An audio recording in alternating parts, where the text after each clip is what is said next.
What if I told you that rejecting diet culture helps you be a better person and a better friend? Let's talk about it.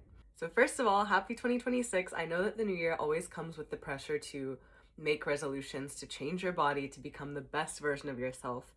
And it's such a cultural thing. Like, I know that everyone and their mom right now are going to be saying, I'm going back to the gym. This is the year I get my life on track. Like, you've heard this spiel before and you know what's going to happen, like every single year. I think it's so important that while we make these huge resolutions, while we strive to do better by our bodies, that we can be kind to ourselves as we are now as well. So what got me thinking about this was I did a job for a makeup brand the other day. We were taking pictures the whole day. It was a really cute girly vibe. We were all taking backstages of each other, just pictures in general. Like, we had a Polaroid camera, everything. We were having a really fun time. The lady that owned the brand was looking so cute. She was sitting in her little makeup chair and I was like, oh my gosh, you look so cute. Let's get a picture of you for your big shoot day. Like, you have something to post, you have a nice memory, whatever. So I had her sit in her chair. I took a picture of her. I thought she looked adorable. She looked so cute. And so I show her the picture and then she goes, oh my gosh, I hate it. I look so fat. That was about the end of my day at the shoot. I left after that, and the whole time I was walking out, I was just thinking about that interaction and thinking about how I work in Paris as a plus size model. I'm about a size like US 12, it's a 42 in Europe. I don't really know. In the UK, I think that's a 10. Anyway, I work here as a plus size model, and what is so crazy about that is that the founder of the brand literally chose me to do this project, knowing that I look the way that I do, and liking it and wanting to celebrate it and wanting to put it on a pedestal with her brand, wanting it to represent her brand, you know what I mean? But when it came to herself, she couldn't give herself that same compassion and that same understanding that she'll give me. And I think a lot of us are guilty of this. I think we live in a society where it's so normalized to compliment someone, and then when they compliment you back, to be like, oh, no, no, no, no, no, not like you. Or to be like, oh, they can wear this, but I could never wear this. Of course, you deserve that, but I could never deserve that. You know what I mean? Like, I just remember growing up in the 2000s, it being so normalized for people to say, like, oh, of course you can wear that, but I can't because I'm fat. And then the other person goes, oh, no, no, no, I can't because I'm fat. And then it just goes back and forth. She would never say anything to me about my body, which looked similar to hers, but she would say it about hers. Which brings me to my next point, which is every single time that you talk about yourself and your body, someone else with a body is listening to you. And this is why I really think this year, to be better friends, colleagues, lovers, family members, we have to stop the discussion, the everyday talk around bodies. Because one, you have no clue what someone else is going through. Two, the body that someone's in now doesn't tell their whole story of what they've gone through in the past. You know what I mean? Three, you don't know what kind of mental illnesses, what kind of struggles, what kind of insecurities people have. And one that's really crazy is you don't want to spark a new insecurity. Every time you speak, your words have so much power to give people ideas, good and bad ones.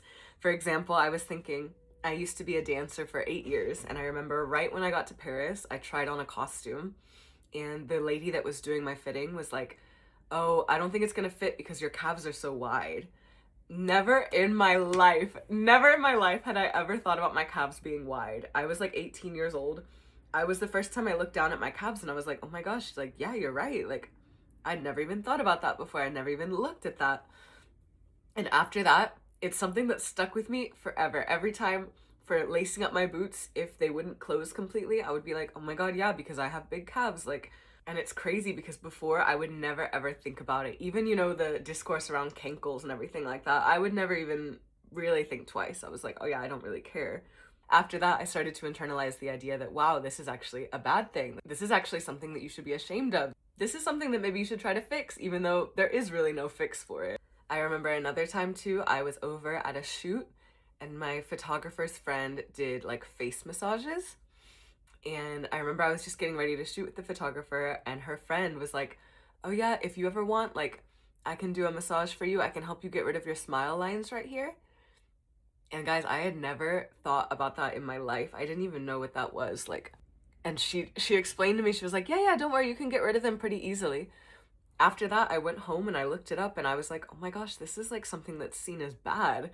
Like, I have never ever looked at my face and found that to be a problem before, but then that got me thinking about it and then that got me feeling bad about it. And as much as I try my best to do this self-love work and I try to really, really be kind with myself, to this day now, I will use my gua sha and I will still try to smooth them out, because now I have that societal knowledge that people want to get rid of this, that this is something that isn't seen as desirable to have, that is actually seen as a negative thing. Even if you think there's an insecurity that everyone knows about, that it's easy, that you can talk about it freely because everyone already knows it, they might not, and you might be putting a new idea into someone's head that they don't really need to have. Also, going back to my other point about you not knowing people's stories, my smile lines, I know that they came from gaining and losing weight as a result of eating disorder recovery. Even though I did that research and I found out that it was something that people saw as not ideal, when I look at them now, I try to remind myself that it's reminders of how far I've come in my recovery. It's reminders of the things that I've survived, that I've gone through, and the fact that I've come out the other side smiling, you know what I mean? Like, I just think all of these are neutral, but society has told us that we have to think of them as negative. And the more that we internalize these ourselves and speak about them freely like it's fact, the more that we kind of infiltrate other people, and we teach people that their bodies, their natural human bodies, are something that needs to be changed and needs to be worked on, when it's actually not true. No one is born hating their bodies, and it's something that we learn as time goes on, as society, as we internalize messages from media, as we hear about fat-phobic diet culture. It's something that we take on. And I think as a society, it's our job to actively unpack this. When I was brainstorming for this episode, I was thinking a lot about people I admire in terms of their own body image and how that reflects on me when I hang out with them. And it made me think about my cousin. I'm obsessed with her. She's such an icon. And something I really, really love about her is that she refuses to say something bad about herself. In fact, she unapologetically says the most amazing things about herself. She's like, oh my gosh, I can't wait to be pregnant. I'm gonna look so hot pregnant. Oh my gosh, I look in the mirror and I'm like, wow, I'm so beautiful. I know it. I'm not dating anyone now, but the right person's going to come and see me and see how beautiful I am and know how much of a catch I am, and they're going to love it. And I think maybe to someone who isn't as used to being kind to themselves, it might come as a little bit of a shock. Even myself, as someone who adores the idea of body positivity, who wants people to feel good about themselves, she helped me realize that sometimes I would say things about myself that were a little bit more self-deprecating. And she would just say, oh no, but for me, it's like this. And over time, it started to make me feel like that too. And I was like, wow, how different can life be if we speak to ourselves like this? And how amazing that her speaking about herself like that inspired me to go, hey, wait, maybe I shouldn't say these things about myself. Maybe I shouldn't be thinking these self-deprecating things. Maybe it's not fun for other people to hear you talk about yourself in a negative way. It's such a relief. It's such a safe space to hang out with people like that who feel good in themselves and who exude this positive energy. And it's something that's magnetic and it's attractive and it's contagious. And I think it's something that we can all work on in 2026. Whether it's alongside a new fitness regime for the new year or a new wellness campaign, whatever you're doing, if you can do it in a way that's self-compassionate, inadvertently, it's more compassionate to other people. You would never be as mean to someone as you are to yourself. Sometimes you think that when you're only saying it to yourself, you're not affecting someone else, but you are. Every single word you say ricochets onto other people who also have the same insecurities, the same body struggles as you do. And when we make the decision to be kind to ourselves, we are being kinder to other people. I know firsthand, and I completely recognize that being kind to your body is easier said than done. It's not something that's going to happen overnight. It's not something that you can just quickly snap your fingers and change about yourself. And I would never expect you to. And I think if loving your body feels too far away right now, neutrality is a really, really positive first step.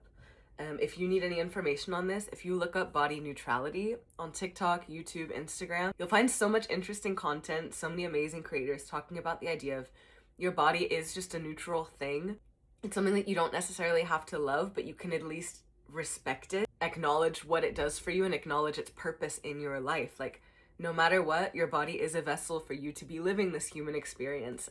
Maybe you don't have to say the most amazing things about yourself. Maybe you don't have to go full my cousin mode and be like, I'm so beautiful, I am the goddess walking this earth. That's okay if you're not there yet. But you can at least dial back on the self-deprecation, dial back on the negative comments. We can leave that in the past and we can kind of go for a more neutral approach of just like, okay, like I accept where my body is now. This is the reality of my life and my body serves a purpose and I'm grateful for my body serving that purpose.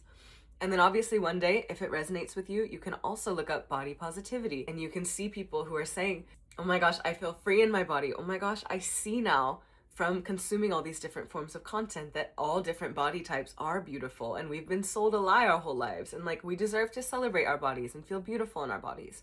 It's definitely okay to figure out where you are on that sliding scale, as long as you can get yourself away from the negative and the self-deprecation. Because I've been there. I've been there for so many years of my life, especially I would say around the years of like 18 until like 24. I struggled so badly with my body. I struggled to find any positive words for it. And the thing was, it wouldn't matter how thin I was, because even when I was dancing all the time, when I was anorexic, I could never heal that part of myself that hated my body because I wasn't trying to. And I thought that at the end of all of this self-hatred, I was going to wake up and I was going to be like, wow, I love myself finally because I'm skinny, or because I don't know, I've finally like hit this goal weight or whatever. And no matter how thin I got, it never got me to that place that I thought it was going to.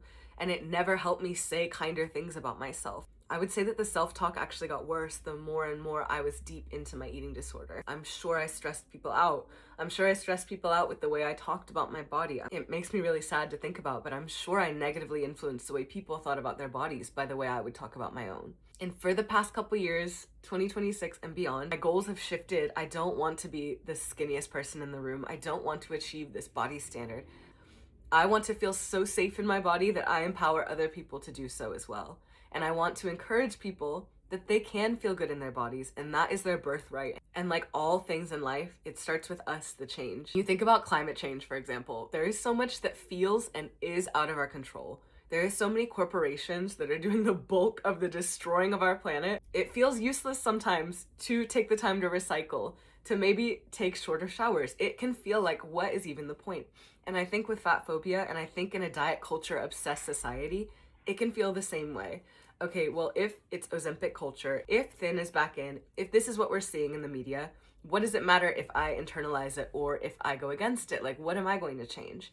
But I would say on everyday person level, it can change so much to be that person that will never say something like, I look so fat in this photo, so I hate it. It can make all the difference to be like my cousin and to speak kindly about yourself, and maybe inadvertently plant that seed in someone's mind that they should speak kindly about themselves as well.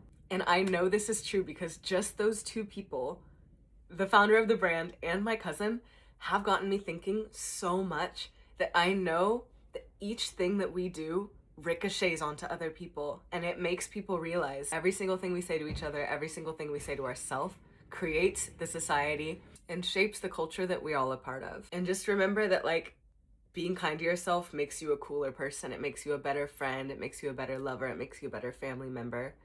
And it helps other people as well. Everything you do ricochets out. So let me know what you think. Love you so much.